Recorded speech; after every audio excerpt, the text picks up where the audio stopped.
on this extra sticky episode of MythBusters. This will be by far the strangest thing we have ever done. Adam and Jamie strip down to test a classic physics conundrum. Oh, holy crap, that is slippery! Can you swim just as fast in syrup as you can in water? Oh my God, look at you. While Tori, Grant, and Carrie put the bite on 2 bullet myths. Your mom is in my head and she's saying, don't do that.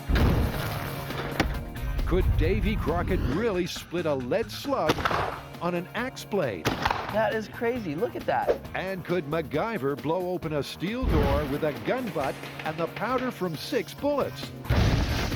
Brace yourself. Fire in the hole! This will not be pretty.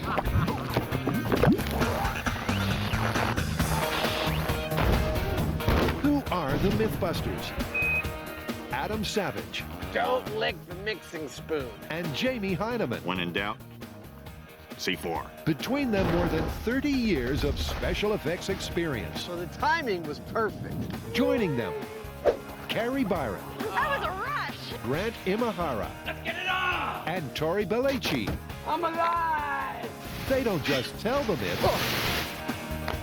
They put them to the test.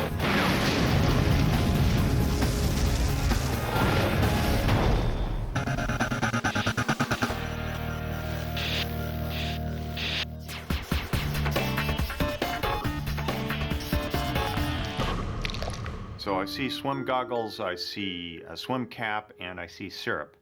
I'm sensing a really big mess in our future, am I right? Oh, you are correct. This is a classic physics thought experiment. Simply stated, it is thus, that you can swim as fast in syrup as you can in regular old water. Well, the syrup is thicker, so I would think that it would slow down your movement through it. That might be true, but it also might be true that the thicker syrup gives you more to push against with your hands. So what this boils down to then is whether those 2 forces cancel each other out, right? That's what we got to get down and dirty and test. On the surface, you'd think that swimming in syrup could only end with drowning in syrup. But maybe not. The thick resistance that slows you down might also mean you've got more to push against, increasing your propulsion. Like Adam says, it's a classic physics dilemma, and we'll be testing it with real swimmers. Sweet. You know, I'm gonna go out on a limb here and say we need to get a pool, a bunch of syrup, and start testing. You're right, but with 2 notable exceptions. One, we're not going to use real maple syrup. We're going to use guar gum, which should allow us to get exactly the viscosity we want. 2, we couldn't find a pool that would allow us to fill it with syrup. We're going to have to make our own. In fact, I propose we make 2 pools. One filled with water, one filled with heavy syrup, swim in each and compare our times. It's that simple. Well, let's dive right in. Okay.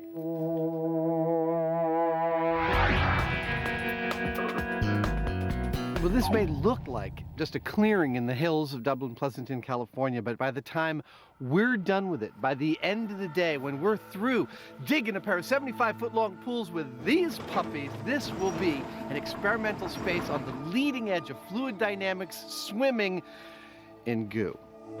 Before they tackle the swimming or the science, the boys need to show their blue-collar credentials. And what do you know? It's poetry in motion.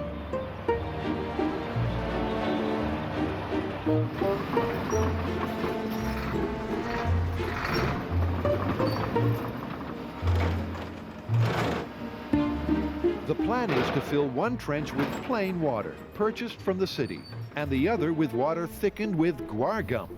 Both of these rustic lap pools need to be 75 feet long. Amazing what you can do with the right tools. That took us about an hour and a half, but now we've got at least a couple hours or more straightening them out, making them into proper pools. We are now about to line these in heavy plastic and fill them with water. And we're using 4 layers of heavy plastic, hopefully to keep any leaks from happening. We've tried to eliminate as many sharp objects on the bottom. Perfect. Wow, it's freaking dark in here.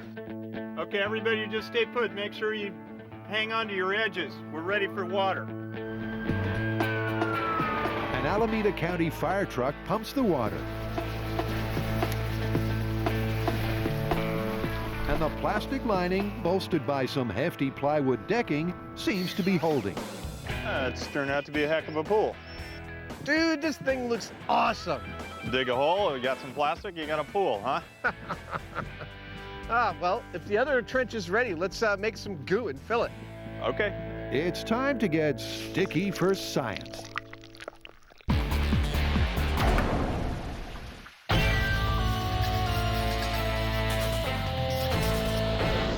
So today, we're testing 2 magic bullet myths, which are myths about bullets doing something that they're not designed to do. And the first one comes from the second best television show of all time. MacGyver? You got it. I like this one already. Now, I know this is all just special effects, but I'm really interested to see if this is gonna work in real life. So what is it? All right. MacGyver is on a cargo ship. He's trying to rescue a boy who's locked behind a steel door. He empties out 6 bullets and ignites the gunpowder using an empty cartridge, and then blows the lock open. I wouldn't have thought of that one. Mac's method is to pack the powder from 6 bullets inside a shred of cloth. He stuffs that in the lock, shoves in an empty cartridge, and smacks the firing cap with the butt of his gun. Hang on. I thought MacGyver had an extreme aversion to guns. True, he took a .38 from a guard he just KO'd, but let's not forget, there's a child's life at stake here. Sorry, forgot that. But still, it's a loaded gun. I mean, why wouldn't you just point it at the lock and shoot it out? Well, he thought it would ricochet straight back off a steel door. So what do you guys think? I say, let's give it a try. Let's do it. It's unusual for us to start testing a myth with an alternate method, but this really is the elephant in the room. If I had only a gun to unlock a door, I mean, personally, I would try shooting it before I would even remotely think of MacGyver's method, so I guess we'll see if he made the wise choice. Grant and Tori fixed the gun just a foot shy of a similar lock stuck inside a solid steel door. Do we want to try to shoot out the tumblers, or do we want to try to shoot out the actual deadbolt? I think the tumbler is probably a safer option. For safety's sake, they've set up the rig inside the bunker.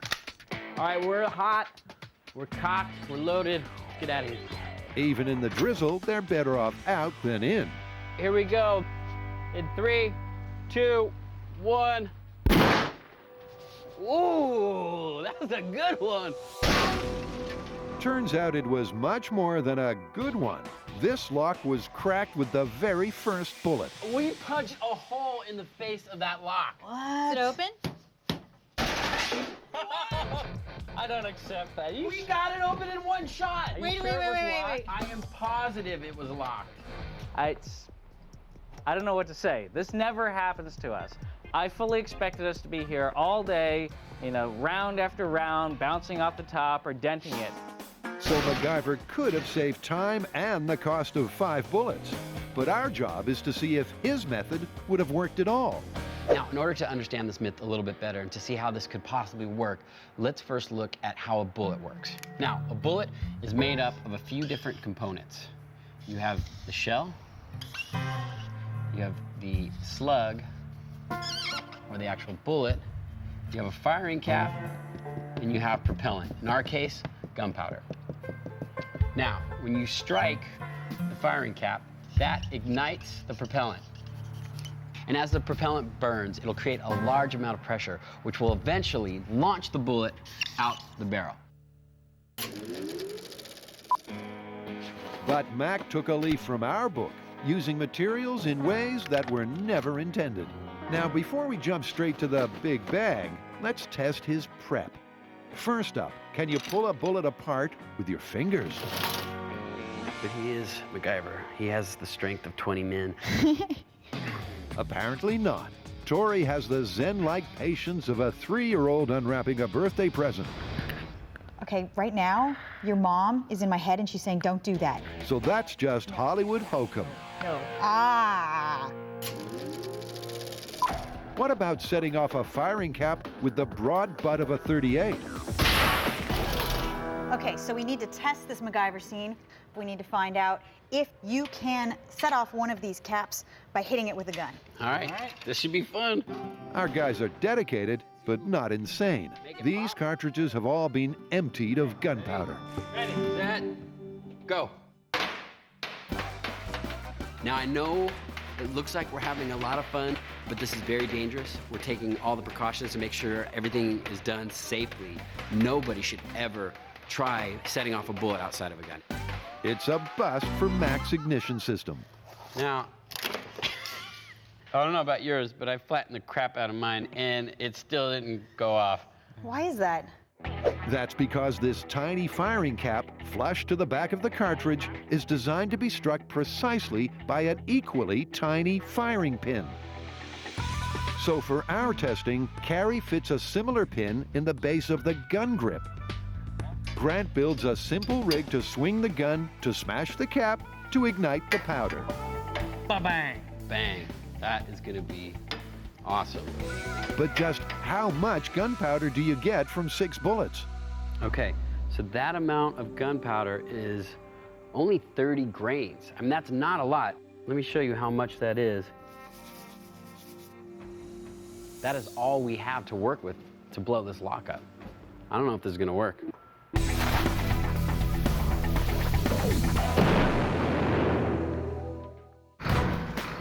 It's time to fill our pool with syrup, and the role of syrup today will be played by guar gum. It's a powdered food thickener, and somehow we've got to make 750 pounds of it with 10,000 gallons of water, and that's where this truck comes in. Amazingly, it is uniquely custom built for mixing guar gum with water.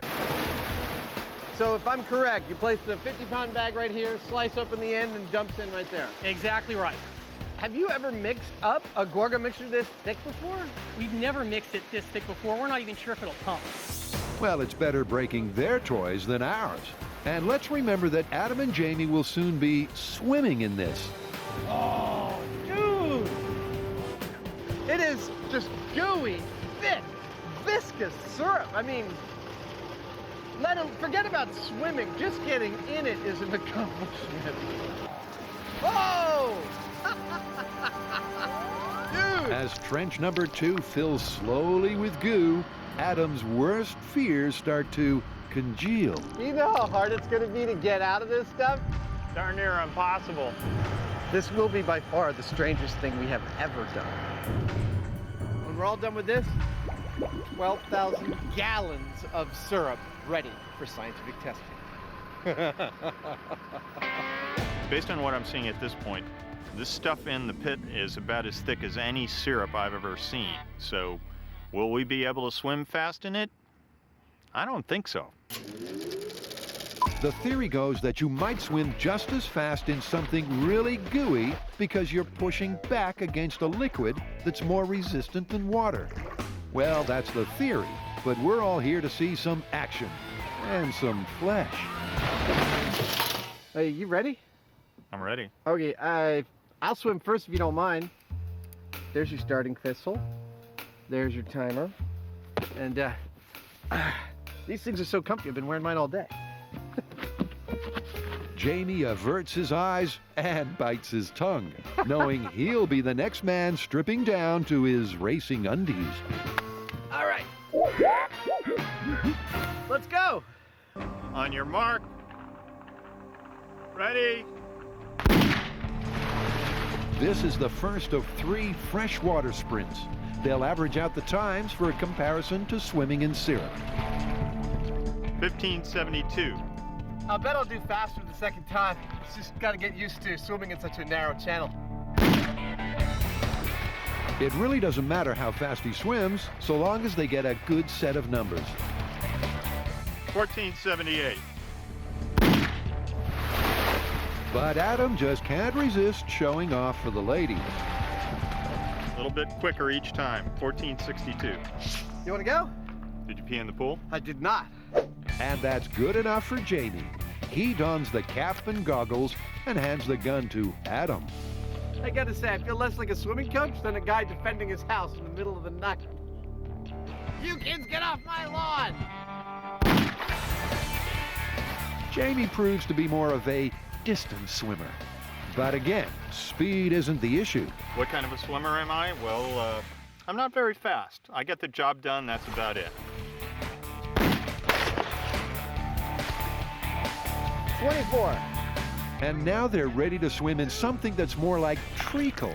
This stuff is 1,500 times thicker than water. I know what you're thinking. Of course you're going to swim slower in syrup than you are in regular water. But what if you get more purchase on your paddling hands and so on in something that's thicker? And here's another thought. Molecular bonds in syrup like this are constantly changing. It all depends on the temperature and the speed and the shape of a body moving through the liquid. What is happening in syrup is that we have things known as polymer chains, or long strings of molecules that basically are like spaghetti noodles, like cooked spaghetti noodles, and they stick together. When they soak up water, we've got these bunches of these polymer chains. And depending on the speed that you move through them, depending on their thickness and what exactly they're made of, they can either just part and let you go through this mix like water, or they can bunch up, they can become something like the La Brea tar pits. There's all sorts of different ways that these can end up affecting you as you're swimming in them. Jamie's right. It's almost impossible to untangle the molecular physics of Newtonian fluids from Einsteinian viscosity. But Adam has a very prosaic prediction. Honestly, I don't see it happening. That stuff is just too darn thick. I think the difference we'll be seeing is much greater, on the order of like 30, 40%, like 5, 6, 8 seconds difference. Adam's the first to see if swimming in syrup is faster than his freshwater freestyle.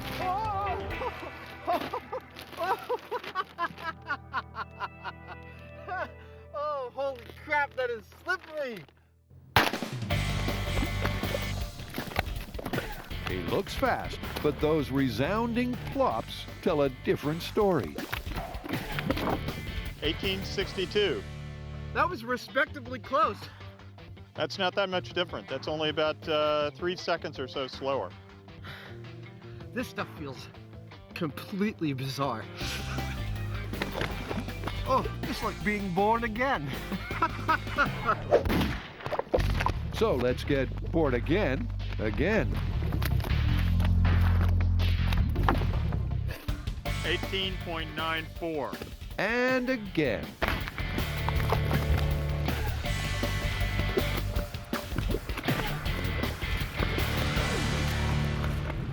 Well, your slowest times are faster than my fastest times in water. And there's more good news to come.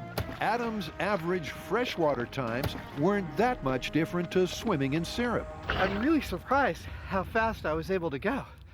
I would have thought the syrup would slow me down by like a factor of 2, not by a factor of 0.2.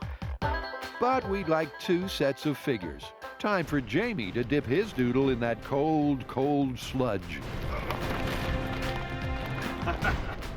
Ready, set! It's a lot harder to move it. Come on, you're doing fine. I felt like it took about twice as much effort to swim through it as it would normally in water. Well, your time was 37 seconds. Can I ask you something? Yeah. You ever meet with your guidance counselor in high school and talk about what you wanted to do for a career? And did you ever imagine that it would include this? I actually kind of like this stuff. It's kind of cozy in here. But swimming in it, not so much. No friggin' way! Really? This is much heavier to me. I found that swimming in this stuff made me a lot more tired than swimming in water.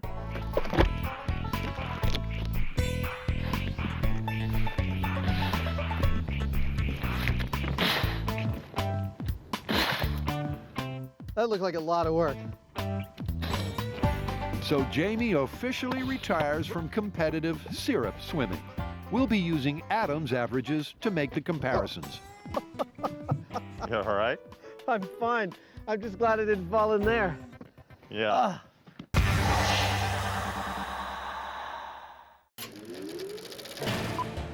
Tori, Grant, and Carrie are ready to test if TV legend Angus MacGyver could possibly have blown the lock on a steel door using only loose gunpowder, an empty cartridge, and the butt of his gun.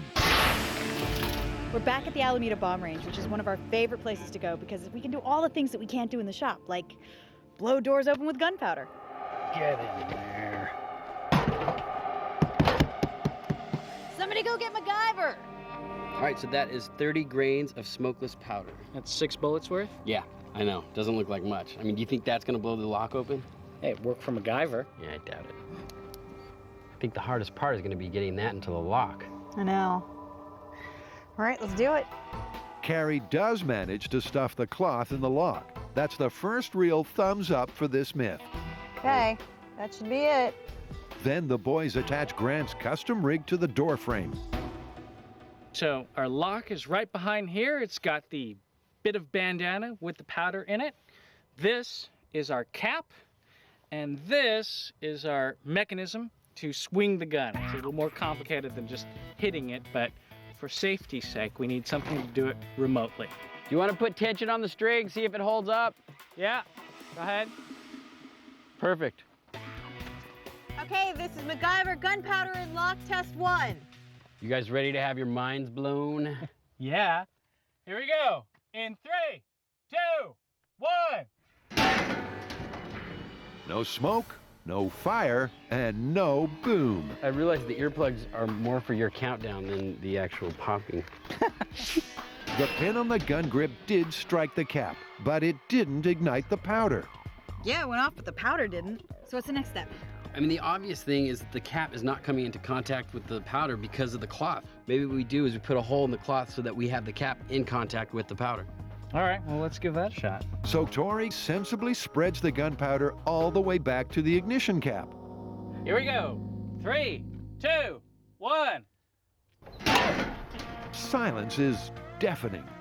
Mac's mini hostage wouldn't even know that someone was trying to rescue him. It didn't ignite the powder, and that was in contact with the cap. You know, I'm starting to think that no matter what, a cap going off isn't going to ignite the gunpowder. But Grant's found a loophole that might just save this stunt and salvage Mac's reputation. Now, the type of gunpowder that we're using is smokeless gunpowder, which is found in modern ammunition. But at one time, the .38 caliber round had black powder, which has a bit more punch than the smokeless. My prediction is this is not going to work. But I'm optimistic.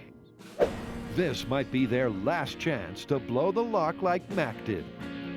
3, 2, 1. Oh! It ignited! That was cool! That was cool. All right, let's see if it opened that lock. No. The lock is intact, though it still looks real good on the high speed.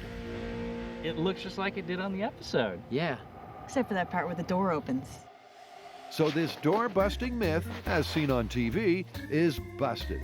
But Grant still has faith in the general principle. Just for the sake of argument, let's say that MacGyver had a lot of black powder bullets.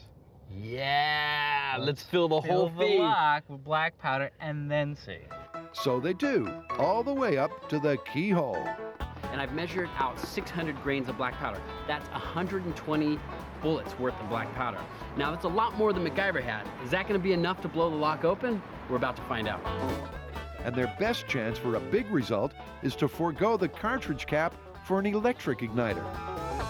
How it works is you apply a battery to this end, current flows through the wire, heats up a little piece of wire here at the end that heats up a chemical, and instant ignition for our gunpowder. Now Carrie's prepared to make a prediction that's crystal clear. I think there's going to be a nice, colorful boom, but I don't think that we're actually going to explode this lock because I think that the keyholes are going to let all of that pressure out. You can't fault the theory, but this ain't over till they've blown the gizzards out of it. Alrighty, boys. Yes, girl. This is lock, half full with black powder, electric igniter, just for the heck of it because we can. Well, this could, you know, if it does explode, it could open that door. I don't know about that. We'll see.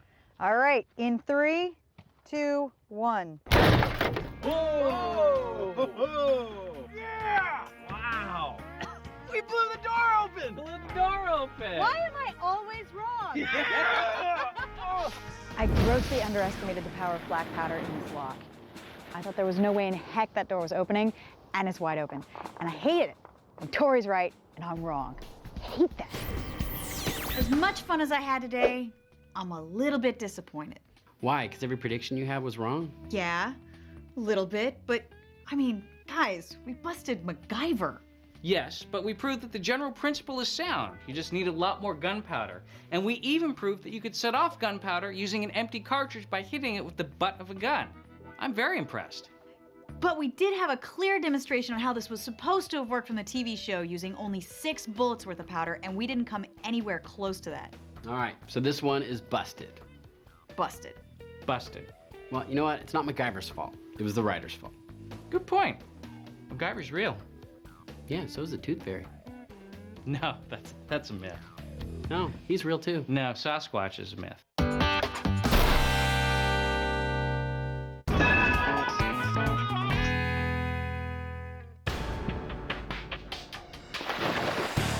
We all love syrup on pancakes, but Adam and Jamie are dipping into some complex physics to see if they can swim in syrup just as fast as they can in water. Well, the results are in. We both swam significantly slower in syrup. It's not looking good for the myth. I know, but I'm not willing to let this one go. I'm starting to believe that we might have gotten this whole viscosity thing all wrong.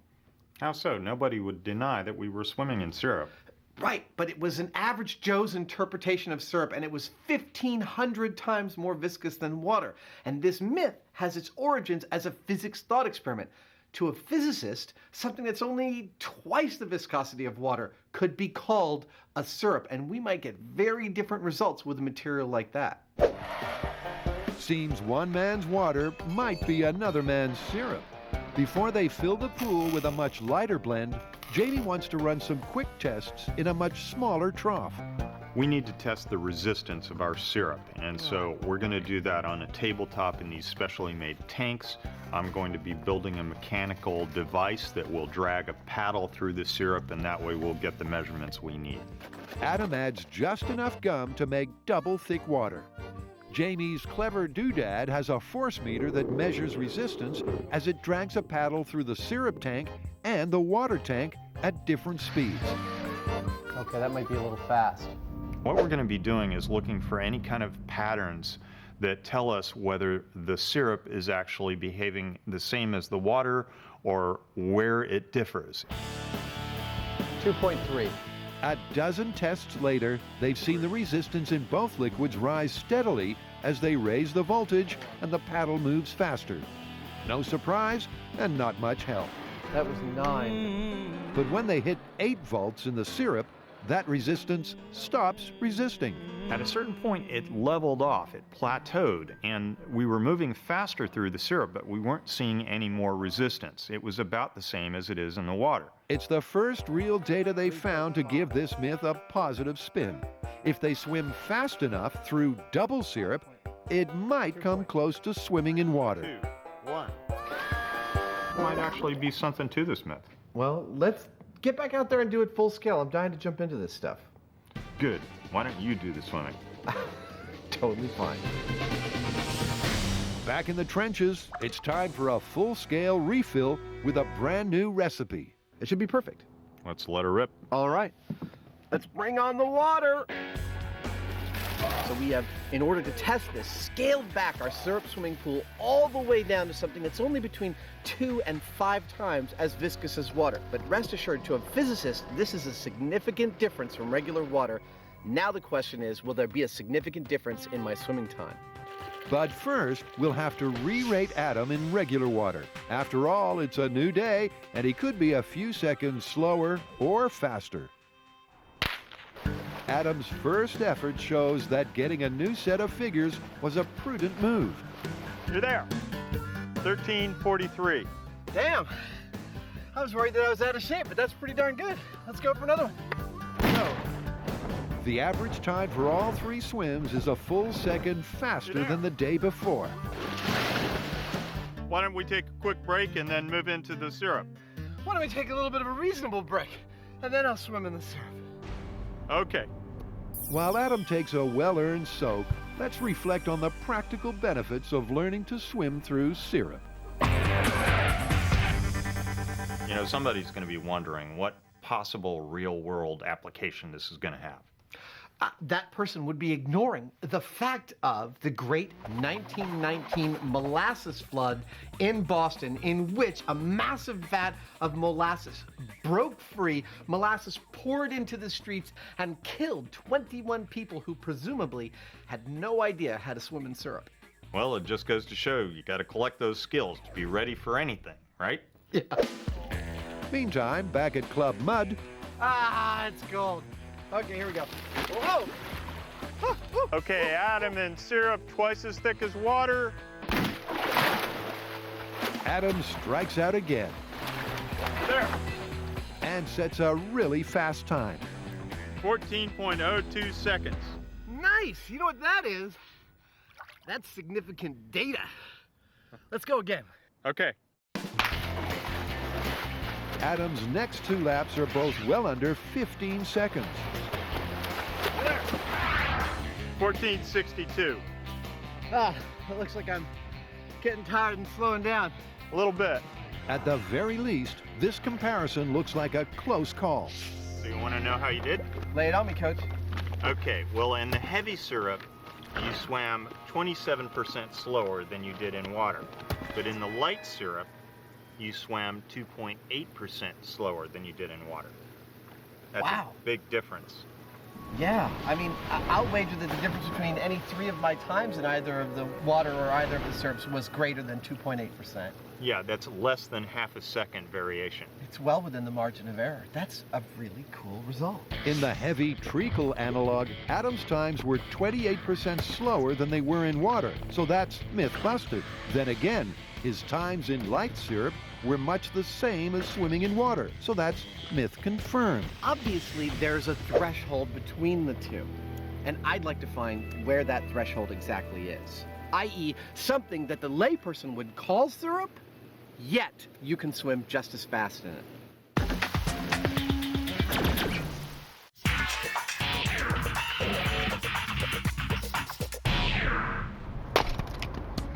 Why am I chopping wood, you ask? Not because I'm a lumberjack and I'm okay, but because we're about to test a myth that comes from one of America's greatest legends, Davy Crockett, king of the wild frontier. Now, apparently he would take his axe and throw it against a tree. And then he would take his trusty musket Betsy, fire a shot at the axe head, and split the bullet clean in half. And that is what we're gonna test to see if it's really possible. Back in the early 1800s, Davy Crockett gained fame as a U.S. congressman and a fearless frontier type. Self-described as half horse, half alligator, Davy had a reputation for, well, embellishing the truth. He once boasted the purtiest sister and the ugliest dog in the country.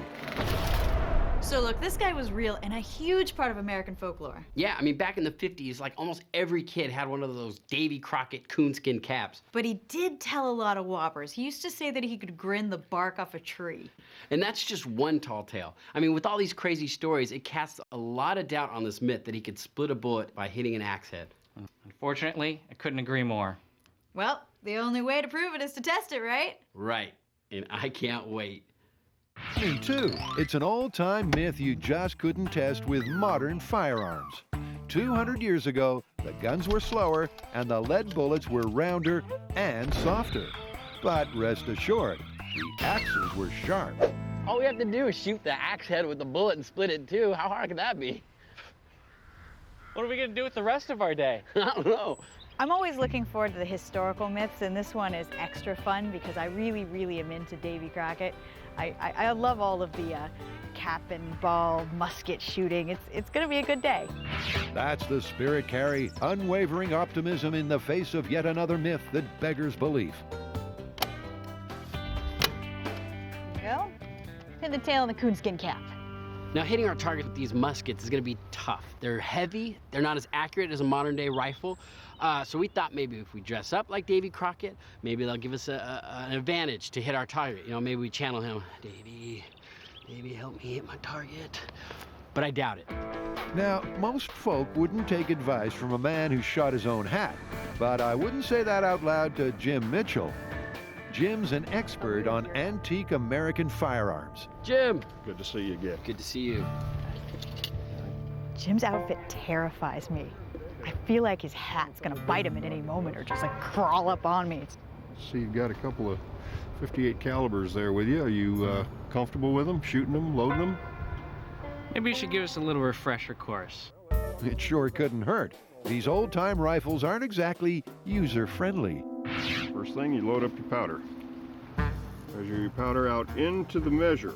It's quite a procedure loading up a musket. I mean, you've got to pour the gunpowder directly into the barrel. And then you've got like a lubricated little patch that you stuff a lead ball on. You have to stuff it all the way down.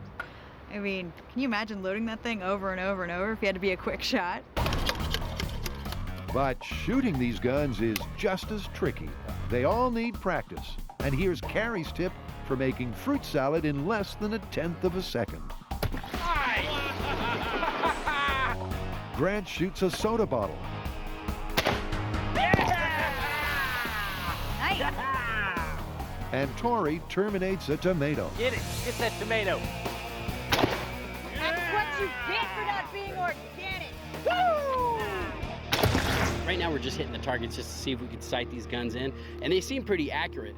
The tricky part now, though, is to be able to hit that axe blade dead center with the bullet so we get it to split. Because if it hits a little bit to the left or a little bit to the right, it might just deflect and stay one bullet. We need it to hit right in the middle so we see two pieces after the bullet hits the axe head.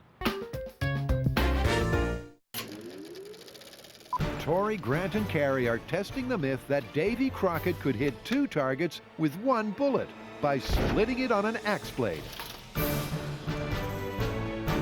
So now it's our chance to do this myth for real. Now, legend has it that Davy Crockett could do this trick from 40 yards. So we're gonna measure out 40 yards and give it a shot. But that's looking a long, long way off. And 40 yards. That's kind of far. I'm gonna take a shot, and down I'm gonna split it in the first one. But who knows, maybe I get lucky. Sometimes it's better to be lucky than good. Now we should get some idea of just how sharp the shooting has to be.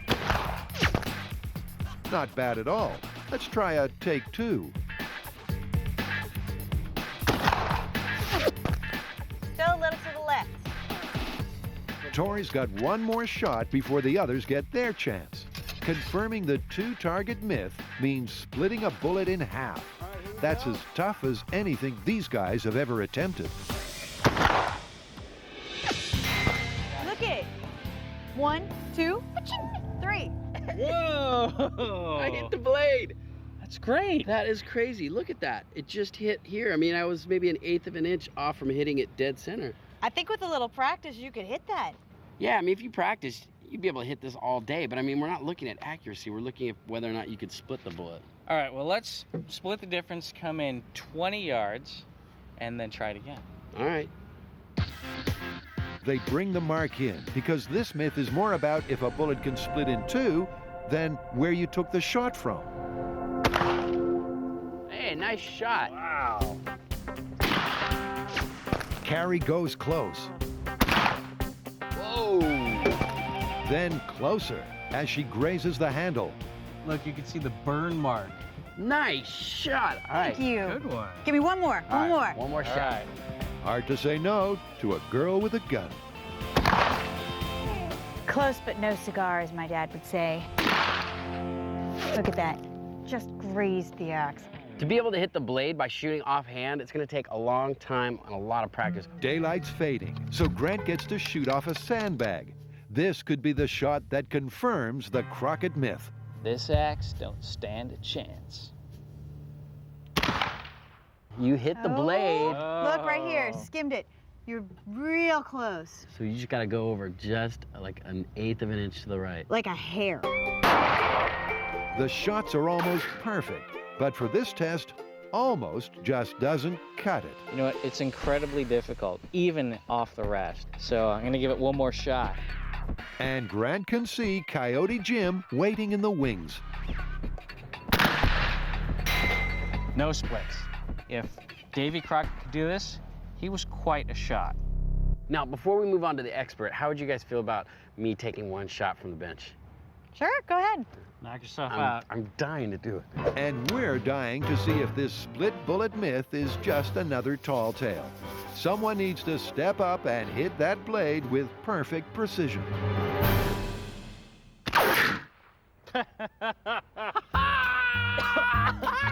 Tori's done it. One half of the bullet went left and the other went right. You did it! I can't believe it actually worked. Both sides. Look, right there, that's where it hit. Chink, chink. Yeah. It's confirmed. Totally confirmed. Who thought that? Davy Crockett didn't lie. That is sweet. But Jim won't go home till he's had a fair chance to reconfirm the myth. Just for a little fun, we put some balloons on either side of the axe. That way we can see if Jim can actually burst both balloons with one Davy Crockett shot. Want to give it one try at the original distance here. Jim's backed off the mythical 40 yards, and he's shooting off hands. Yeah! Good job, Jim! Nice shooting. All right. Wow. It's an amazing display of frontier marksmanship. It must be the outfit. The eye of the coyote. Davy Crockett's unlikely myth of the split bullet is confirmed, and then some. So we showed you can split a bullet and take out 2 targets at once. Yeah, that was using an axe, ammunition, and weapons from Davy Crockett's time. And a little bit of mojo from Davy Crockett. The outfits. So this one's confirmed. Confirmed. Confirmed.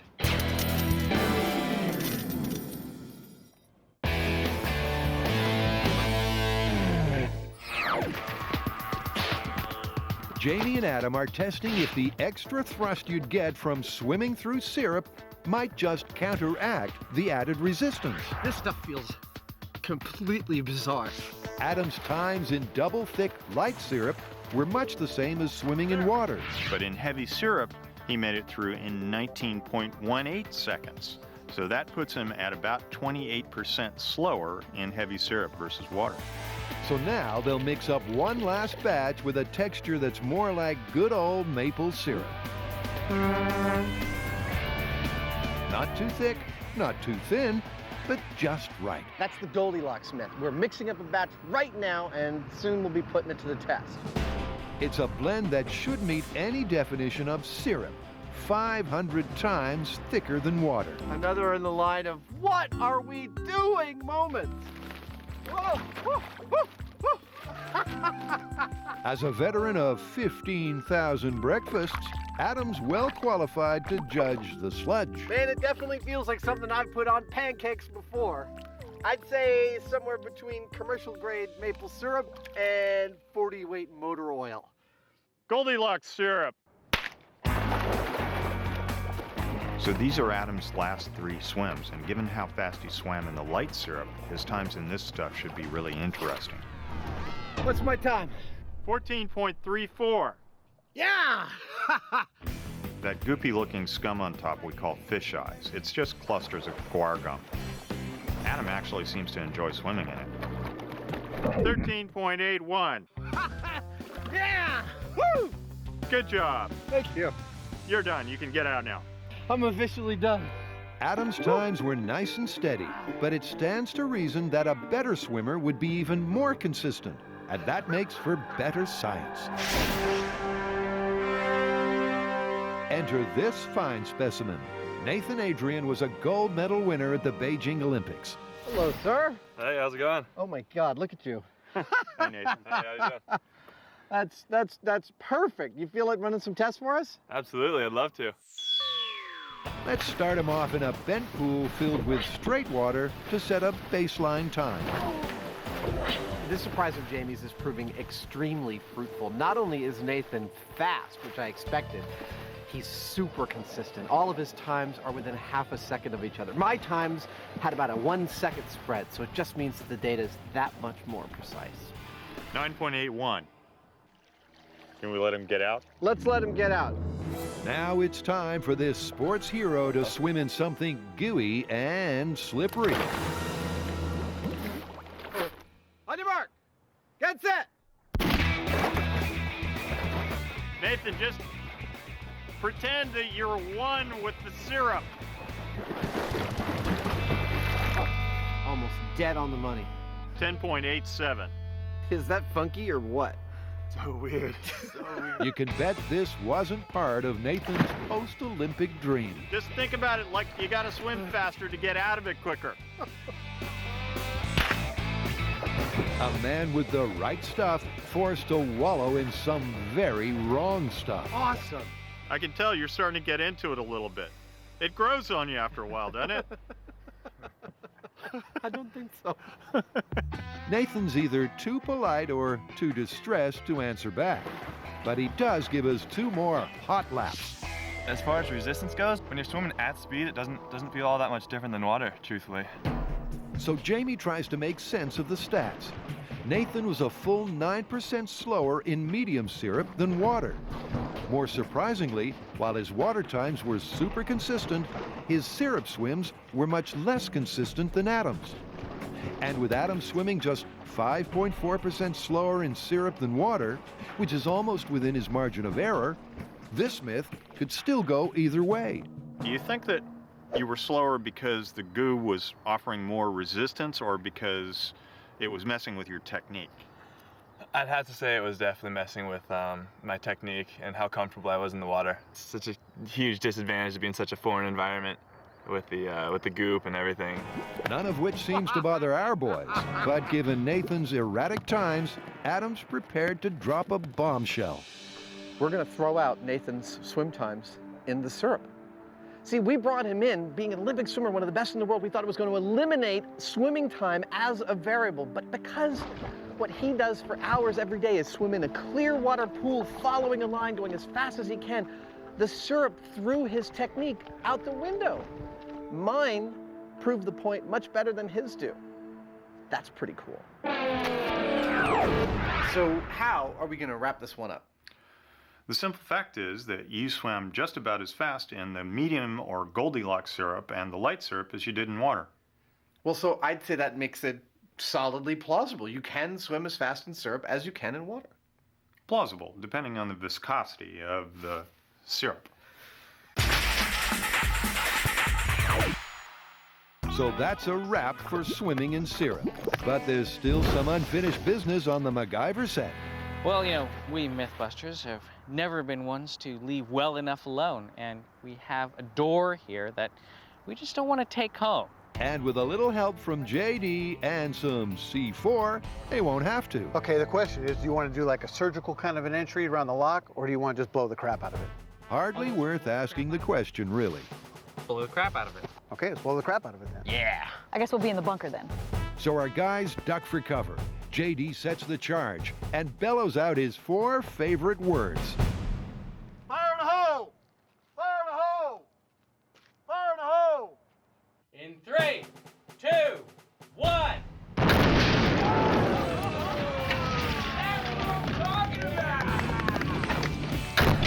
To borrow a phrase from the poet of plastic explosives, Jamie Heineman, bye-bye door.